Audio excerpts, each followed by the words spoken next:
سال تھا 1258 جب بغداد چھپ چکا تھا دھوئیں میں۔ خلافت عباسیہ جو قریب 500 سال سے مسلم دنیا کا مرکز تھی مٹی میں ملا دی گئی تھی۔ دجلہ کا پانی جس میں علم کی کشتیاں چلا کرتی تھیں اب کالی سیاہی اور لہو میں ڈوب چکا تھا۔ ہلاگو خان کی فوجوں نے نہ صرف ایک شہر بلکہ ایک پوری تہذیب کو زندہ دفن کر دیا، اور اس وقت جب مسلم دنیا سے سب سے امید ٹوٹ چکی تھی تب مصر کی مٹی سے ایک جواب تیار ہو رہا تھا۔ کیرو، جسے اس وقت القاہرہ کہا جاتا تھا، اب اسلامی دنیا کا نیا مرکز بن رہا تھا۔ یہاں ایک نئی تنظیم ابھر رہی تھی جن کا نام تھا مملوکس۔ یہ وہ فوج تھی جو ایک وقت غلام تھی لیکن اب سلطان بن چکی تھی۔ خیر، ان کا اصل نام الممالک المظفرون تھا، یعنی وکٹوریس سلیوز۔ انہوں نے بغداد کے گرنے کے ترنت بعد سمجھ لیا تھا اب یہ صرف سیاست نہیں، سروائیول کا سوال ہے۔ سلطان قطز نے رینز اپنے ہاتھ میں لی۔ اس نے ایک فوج نہیں بنائی، اس نے ایک بدلہ تیار کیا۔ قطز جانتا تھا کہ منگولوں کو صرف غصے سے نہیں، انہیں عقل سے ہرانا ہوگا۔ سب سے پہلے اس نے منگول ایمبیسڈرز جو انہیں تسلیم کرنے آئے تھے انہیں مار کر کے قتل کر دیا۔ ان کے سر کیرو کے دروازوں پر لٹکا دیے گئے اور یہ ایک کھلا پیغام بھجوا دیا گیا کہ اسلام سر نہیں جھکائے گا، جواب دے گا۔ اس کے بعد قطز نے ایک ریئر پولیٹیکل موو کیا۔ اس نے اپنے سب سے بڑے رائیول بیبرس البندقدری سے صلح کر لی۔ بیبرس ایک مملوک جنرل تھا جو بیٹل ٹیکٹکس میں میسٹرو تھا۔ اس دشمن کو دوستوں میں تبدیل کرنا ہی قطز کی فراست تھی۔ سلطان قطز جانتے تھے کہ منگول کو پہلی بار بیٹل فیلڈ میں ہرانے کے لیے صرف نمبرز نہیں، ڈسپلن، مورال اور سٹرکچر چاہیے۔ اس نے 3 حصوں میں اپنی فوج ڈیوائیڈ کری۔ پہلی قطبہ، یہ سارے موسٹلی ترکک مملوک تھے جو تیر اندازی میں ماہر تھے۔ پھر آئے وسط جن کے پاس سب سے زیادہ ہتھیار تھے، اور پھر جنال الخلفی جو چھپ کے حملہ کرنے میں بہت زیادہ ماہر تھے۔ جنگ کی تیاری کے لیے فوج میں ہر دن ایک نظام قائم کیا گیا جس میں ہر سپاہی روز ایک ہی وقت پر اٹھتے، دوڑ لگاتے، لائن میں لگتے، حکم مانتے اور بار بار ایک ہی چیز کی پریکٹس کرتے تاکہ وہ ان کی عادت بن جائے۔ یہ ڈرلز صرف جسم کو مضبوط نہیں بناتی بلکہ ذہن کو بھی تیار کرتی ہے۔ ہر حال میں حکم ماننے، مصیبت میں صبر رکھنے اور ٹیم کے ساتھ مل کر کام کرنے کا جذبہ پیدا کرتی ہے۔ مصر سے فلسطین کے عین جالوت تک کا فاصلہ صرف جغرافی نہیں، وہ پولیٹیکل لینڈ مائن بھی تھا۔ سلطان قطز نے کیرو سے غازہ تک کی سپلائی لائنز اسٹیبلش کری۔ Water points, hidden caches and food reserves سب سے پہلے تیار کیے گئے۔ نئی گھوڑوں کی نسلیں لائی گئیں، زیادہ طاقتور، زیادہ تیز اور جنگ کے لیے خاص طور پر تربیت یافتہ، کیونکہ یہی سواری میدان جنگ میں سپاہی کے سب سے وفادار ساتھی بنیں گے۔ رم اللہ اور جیروسلم کے ٹرائبل عرب فائٹرز کو لوکل سپورٹ کے لیے بلایا گیا۔ قطز نے ایک پیور مڈل ایسٹرن الائنس بنایا جہاں کرسچنز بھی منگول سے پریشان تھے۔ مملوک فوج نے فلسطین کے عین جالوت کے پاس قیام کیا۔ بیبرس کو کہا گیا کہ وہ منگول آرمی کو اٹیک کریں، پھر جان بوجھ کر پیچھے ہٹیں جس سے منگول ان کے پیچھے بھاگیں اور ویلی میں پھنس جائیں۔ یہ پلان ایک ہائی سٹیکس گیمبل تھا۔ لشکر کے اندر ایک جذبہ بھر دیا گیا۔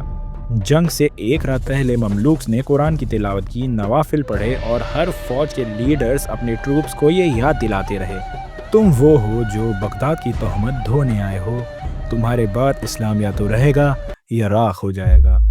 اس وقت منگولوں کا جنرل تھا قطو کا، جو کہ ہلاگو خان کا لیفٹ ہینڈ تھا، اور وہ ایک کرسچن منگول تھا جس کے پاس 10 سے 15 ہزار ایلائٹ لیول کے منگول فوجی تھے۔ لیکن منگول فوج کو یہاں پر ایک بہت بڑا ڈس ایڈوانٹیج تھا۔ ہلاگو خان اپنی آرمی کا بڑا حصہ لے کر ایران واپس چلا گیا تھا کیونکہ اس کے بھائی مونگ کے خان کا انتقال ہو گیا تھا۔ تو آرمی اتنی بڑی نہیں تھی جتنی بغداد کے وقت تھی، لیکن پھر بھی کافی خطرناک تھی۔ سلطان قطز کو پتہ چل گیا تھا کہ اس سے بہتر موقع کوئی نہیں ہے منگول فوج پہ حملہ کرنے کے لیے۔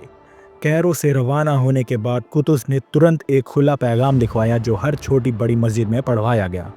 اب وقت آ گیا ہے کہ ہم علم کی گلیوں کا انتقام لیں۔ اب وقت آ گیا ہے کہ مملوک تلواریں اسلام کی عزت کا جواب بن کر چلیں اور پھر وہ پلایا عین جالوت کا میدان میں جب سورج نکل رہا تھا اور مملوک ریڈی تھے دنیا کے سب سے خطرناک فوج سے ٹکرانے کو۔ جب مسلم فوج نے قطز کے ساتھ سفر شروع کیا تو ہر گاؤں، ہر بستی جہاں سے وہ گزرے وہاں صرف بربادی تھی۔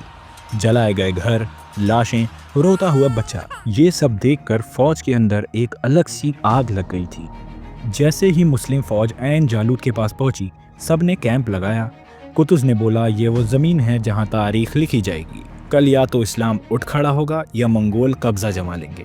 بیبرس نے پوری رات فوجیوں کو ڈیوائیڈ کیا۔ فجر کے بعد تقریباً 20,000 مسلم فوجیوں نے سجدہ کیا، اللہ سے دعا کی اور تلواریں اٹھائی۔ اس وقت منگول فوج سامنے آئی، تقریباً 30,000 جوان، آنکھوں میں جن کے خون تھا، ہاتھوں میں قتل کا جذبہ۔ جنگ شروع ہو گئی۔ بیبرس نے پہلے منگول فوج پہ اٹیک کیا اور پھر اپنی چال کے مطابق پیچھے ہٹ گئے۔ منگول سمجھے کہ وہ جیت رہے ہیں اور وہ پوری طاقت سے پیچھے بھاگنے لگے۔ تب قطز نے چھپی ہوئی فوجوں کو سگنل دیا اور 3 طرف سے مسلم فوج نے منگول آرمی کو گھیر لیا۔ ہر طرف سے تلواروں کی چمک، تیروں کی بارش اور تکبیر کی آوازیں تھیں۔ ایک وقت آیا کہ جب قطز کا گھوڑا مر گیا اور وہ زمین پہ گر گیا، فوج اس کی طرف بڑھنے لگی۔ قطز نے ترنت تلوار اٹھائی، زمین سے کھڑا ہوا۔ سب مسلم جوان نے سوچا اگر سلطان خود آگے ہے تو ہم کیوں پیچھے رہیں۔ سب نے طاقت جمع کی، منگول فوج کو ڈھکیل دیا۔ منگول جنرل کو مار دیا گیا اور ان کی فوج کا حوصلہ ٹوٹ گیا۔ 2 گھنٹے کے اندر اندر منگول فوج یا تو کٹ گئی یا بھاگ گئی۔ پہلی بار کسی نے منگول آرمی کو کھلے میدان میں ہرایا تھا اور یہ کام قطز اور بیبرس نے مل کر ہی کرا۔ عین جالوت کا میدان تو فتح کر لیا گیا۔ زمین منگول لاشوں سے چھپ نہیں پا رہی تھی۔ دھوپ، خون اور ایک نام، قطز۔ اس دن پہلی بار دنیا نے دیکھا کہ منگول فوج ہار بھی سکتے ہیں۔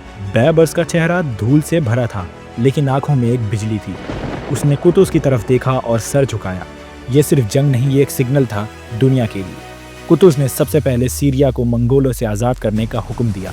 جہاں جہاں منگول فوج تھی مملوک نے انہیں بھگایا۔ حلب، ہومس اور دمشق، ایک ایک کر کے سب واپس لے لیا گیا۔ دمشق میں لوگ سڑکوں پہ آ گئے۔ بچپن سے صرف منگول کا خوف سنا تھا، آج ان کے شہر میں مسلم فوج نے مارچ کیا اور کوئی لوٹ نہیں ہوئی۔ لوگوں نے آنکھوں میں آنسو لے کر قطز اور بیبرس کے لیے دعا کی۔ بغداد جو جل چکا تھا لیکن قطز کی جیت نے ایک نیا راستہ کھولا۔ ہر طرف سے خط اور پیغام آئے، اندلوسیہ سے، مغرب سے، ہندوستان تک۔ سب نے یہی مانا کہ یہ صرف ایجپٹ کے سلطان نہیں، اسلام کے محافظ ہیں۔ مسجدیں بھر گئیں، یہاں تک کہ جمعے کے خطبے میں قطز کا نام لیا جانے لگا۔